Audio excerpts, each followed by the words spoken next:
Hey people, how are y'all doing? Welcome to what will hopefully be the intro for my reaction video to the United States Grand Prix of 2022. I really can't wait for this race. It's always one of my favourites, my favourite races of the year. It's always been one of my favourite races. It's in one of my favourite countries, so basically I can't wait. I've got my t-shirt on, as you can probably see, hopefully. That is specially for this race. Not specially for this race, I've got it, but specially for this race I'm wearing it. And I really can't wait for this race. So the race is due to start in about just over an hour, so really cannot wait for the start of this race. Should be really exciting, should be a super close race, and yeah, looking forward to it. So see you on the other side. Hello. Okay, so the Sky F1 coverage of the 2022 United States Grand Prix is just recently finished. I'm probably in the process of missing Ted's notebook at the moment, but I thought I'd make and post this short reaction video while the memories of the race are still fairly fresh in my mind. So basically, this is the first time I've attempted doing this, so I'm very nervous and very kind of I have quite a lot of stage fright, if that makes any sense. So I'm not expecting anything special from this video, and I'm just gonna film it and film like some of my reactions to the race and see what happens. So basically, really entertaining race. I was really disappointed for Carlos Sainz at the start. It was such a shame to see him punted into a spin right at the first corner. He's been doing a brilliant job this year, and he's just been very unlucky, but also it's been clear that he's been lacking confidence. That's been the main thing that separated him from Charles, I would say, all year in the Ferrari team. So it's a shame to see him have yet another setback, because he did a really good job in qualifying. He made that stunning lap for pole position, did a really brilliant job, thoroughly deserved the pole position, and it was such a shame to see him taken out of the race effectively at the very first corner. So I don't think it was anybody's fault. I would say it's probably a little bit more George Russell's fault than Carlos, but nobody did anything bad or wrong. I would say it was one of these incidents that's bound to happen at a corner like that, which is so tight but also has a big change in gradient, and there's a few variables to consider with getting the car slowed down, turned, and the way gravity acts on them, and all this kind of stuff. So basically, it was one of those unfortunate incidents that does sadly happen from time to time at that corner. So that was a shame. I was slightly amused by the tweet from Specsavers that I saw, because I follow Specsavers on Twitter, saying that they recommended a checkup for George Russell after he spun Carlos Sainz at the first corner. I found that slightly amusing. I think his penalty was probably pretty fair, but again, because it was a racing incident, I don't think he deserved any more than 5 seconds probably in this particular incidents. So yeah, I thought it was a great start to the race by Lance Stroll and ending up in third. That was certainly a really impressive performance start to the race by him, at least. The most impressive, I believe it's the highest he's been since Turkey 2020, when obviously he brilliantly led that race. So yeah, that was a good start for him. Obviously, because of there was obviously the incident later on with Fernando Alonso, which I'll speak about in a moment. But basically, Valtteri Bottas having another Bottas moment, I would say. Just generally underperforming. It's sad to see him do this, but it seems to be happening more and more often as the year goes on, and it feels like he's not necessarily on the ramp down to the end of his career, but I would say his career is generally in a bit of a decline at the moment. It's not as bad, in as bad a position as Daniel Ricciardo's career sadly seems to be at the moment, but it's sad to see that after solid performances in the first few races, I would say, Bottas having another unimpressive performance and bringing out the first safety car. So yeah, he didn't have a particularly impressive race. I don't think. Fernando Alonso and Lance Stroll was a super scary moment when I saw that. Fernando hitting the back of Lance. It was, I would say, probably, if anything, maybe that was 70% Lance's fault, 30% Fernando. I don't know, maybe a bit more Lance than that, I would say. But Lance did make that clear move on the steering wheel quite late after Fernando had committed himself to trying to pass him. So yeah, that was definitely more Lance, I would say. Obviously not ideal for their working relationship, if they're, as and when they're due to be teammates for next year. That was not ideal, probably, from that point of view, but that was really quite very, very scary to watch initially. That could have been, it had the potential to be a really nasty, a really dangerous crash. So I'm so glad that nobody was hurt and everyone was okay. I'm so glad that Fernando's car didn't take off. That was a very scary moment.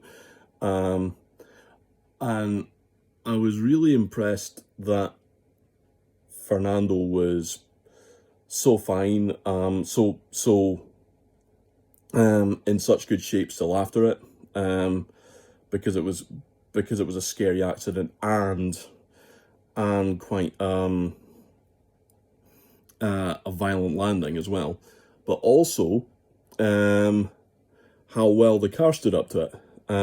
This is not the first time recently that the Alpine seems to have been made out of maybe like titanium girders or something, rather than the stuff that F1 cars are normally made out of, because obviously it stood up so well. on the first lap in Spa as well, when he had that crash with Lewis, has launched Lewis's car up at 45 degrees in the air.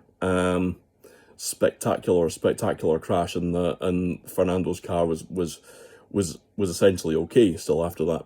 And this one as well, hitting the back of the Aston Martin, then flying through the air, hitting the barrier, and still being okay after it.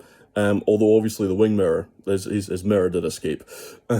So that was one. That was one thing which was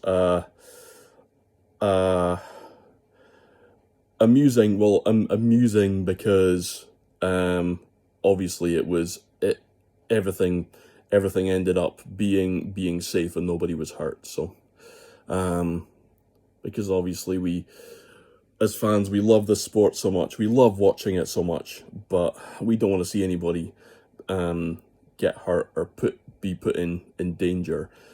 So it's always great when an accident happens, seeing that everyone's okay. That's such an important thing. So yeah,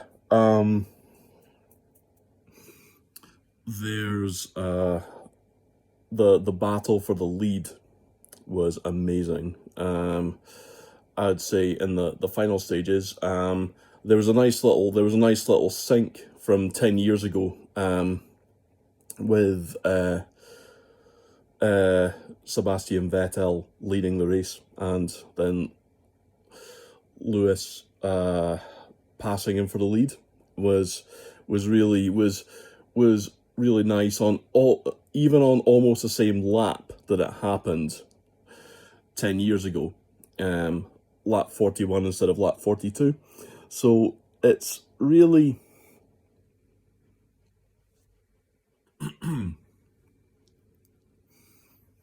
really kind of a nice segue from kind of a nice sync with those two races, I'd say. Thinking back to that race in Austin back in 2012, which I also watched live, and thinking back to that race and thinking everything that's happened since then with both of these two drivers, and the fact that they're both still in F1 at the moment. Obviously Seb is due to retire. I think that Seb drove such an amazing race, and his moves in the final few laps were brilliant. He did an amazing job, and his move on Kevin Magnussen on the last lap was just stunning. It was absolutely brilliant, and he was driving like a 4 times world champion again. That was amazing to see Seb driving so well. It is a shame in a way that he's retiring, but also Seb, the way I see it, Seb is still young enough that he could still take a sabbatical for a year or two and then come back.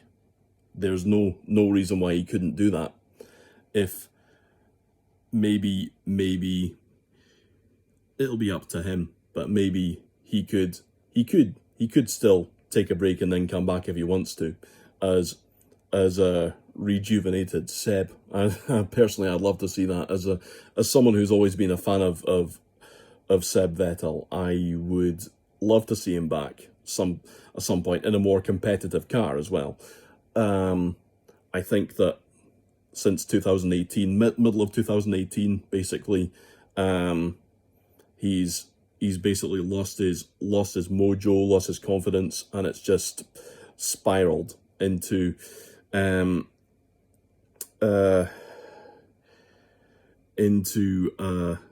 downwards decline, sadly. But it's not. It doesn't have to be forever that he leaves the sport. I think it's it's something which should be considered as not a closed book at all. Michael Schumacher made a comeback when he was much older than this, than Seb is at the moment.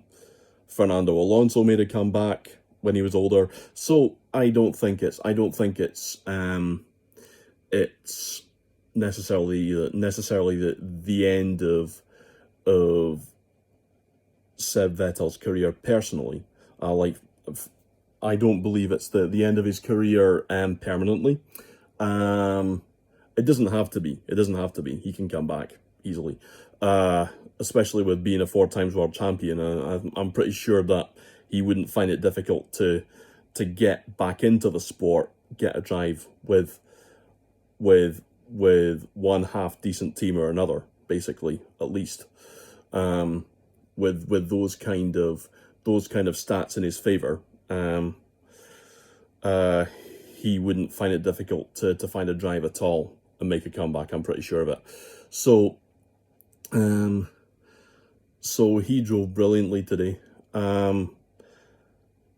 Great drive from Max. Great drive from Max. Basically doing Max things and doing all the Max brilliance that we've come to expect from him. He's been such a more mature and calm and sensible driver this year. Obviously, he's had the car. The Red Bull this year has been a classic, typical Adrian Newey car. It had some teething problems at the start in its opening races, because of the way that Adrian Newey obviously loves to design his cars. They're brilliant, but they also push the limits, and they have some teething problems to begin with because they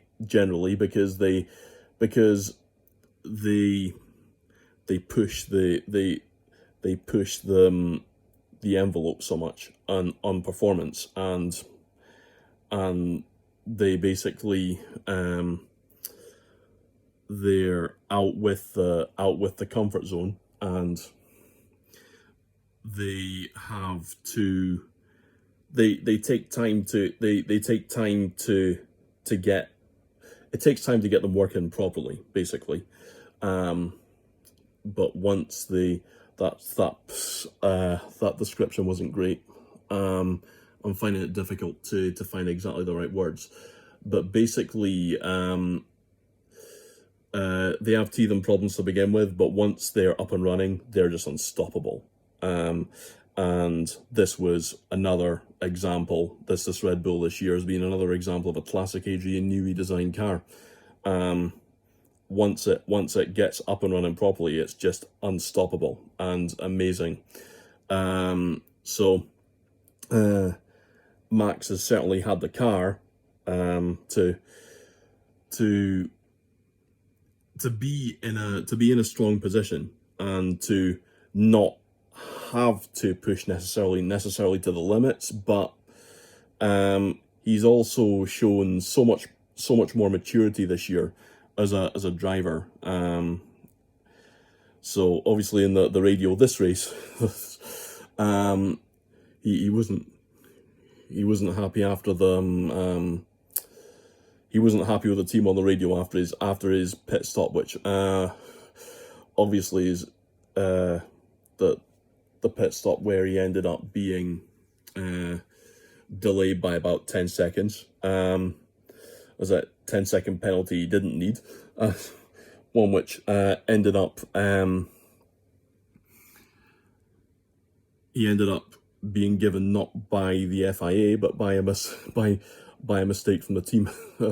had the effect of simulating a 10-second penalty, more or less, but he overcame it so brilliantly. Drove so well, and his battles with Charles for second place, and also with Lewis for the lead, were brilliant. And Lewis did a great job as well. He was doing basically the probably the most Lewis Hamilton type performance that he's done all year so far, in that he's completely outperformed the car, did fastest laps whenever he could, made the tires last as well as he could, and just did an awesome job, and showed how he's still got what it takes if the car is good enough for him. If the car is good enough, he can still do a great job. So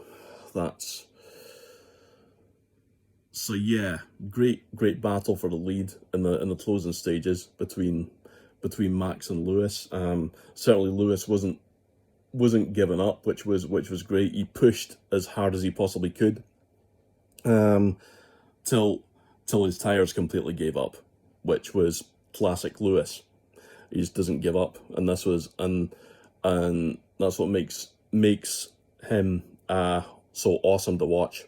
So basically, I'd say that's only a little bit of what happened during the race. So this is one of my first attempts at a reaction video for an F1 race. So that's only part of what I would normally speak about. I'll be looking to speak a little bit more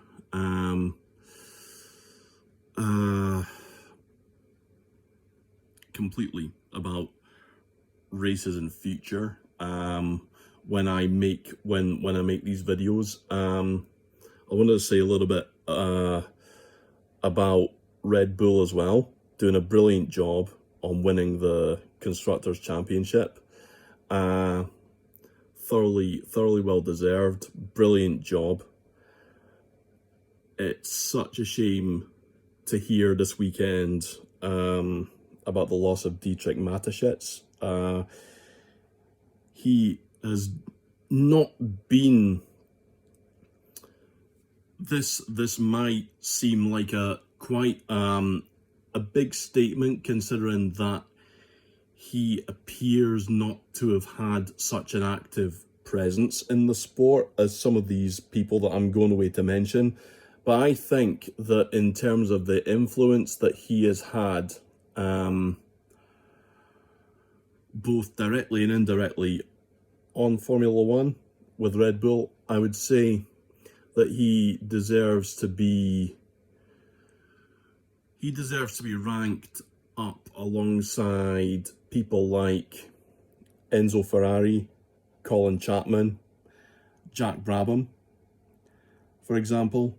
These people who have had a huge presence in the sport as team owners, and who have also had a massive impact on the sport and the direction in which the sport has taken.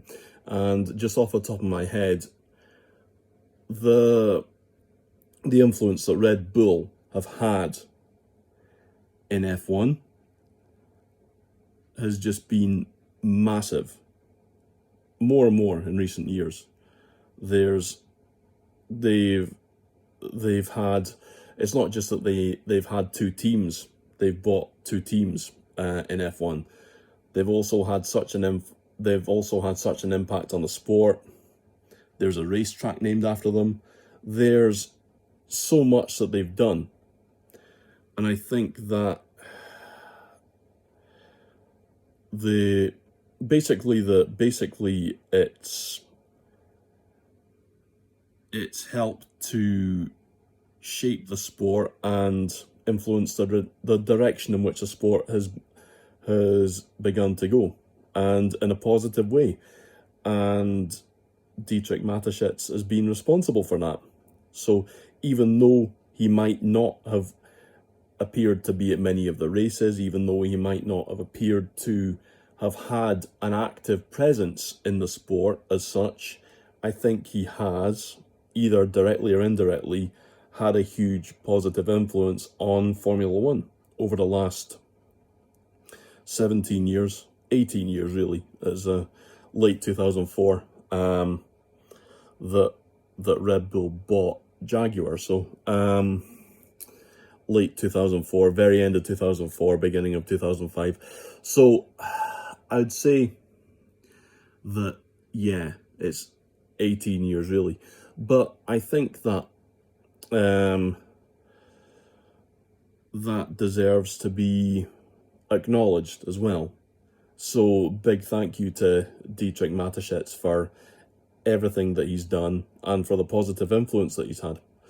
So very, very powerful moment for Red Bull to win the Constructors' Championship this weekend after his sad loss. So that is a very powerful and beautiful moment in F1 history, I think, that we have witnessed there. So basically, that has been my first attempt at kind of a short, well, I say short, it's been 25 minutes long, but 25 minutes and counting. But yeah, my first attempt at a short reaction video, a reaction to my first reaction to an F1 race on my new YouTube channel, or newish. It's been there for a few months now, and not much has happened on it. But yeah, so yeah, if you like anything that's, if you agree with or like anything that I've said here, feel free to like, subscribe, leave a comment, assuming that it's positive and constructive, obviously, positive and or constructive. Yeah, like, subscribe, comment, and yeah, I'll be looking to make more videos as I go along with this. And yeah, so yeah, that's everything that I wanted to say at the moment off the top of my head for this, in reaction to this race in the 2022 United States Grand Prix, which I've really enjoyed. See you at the next one.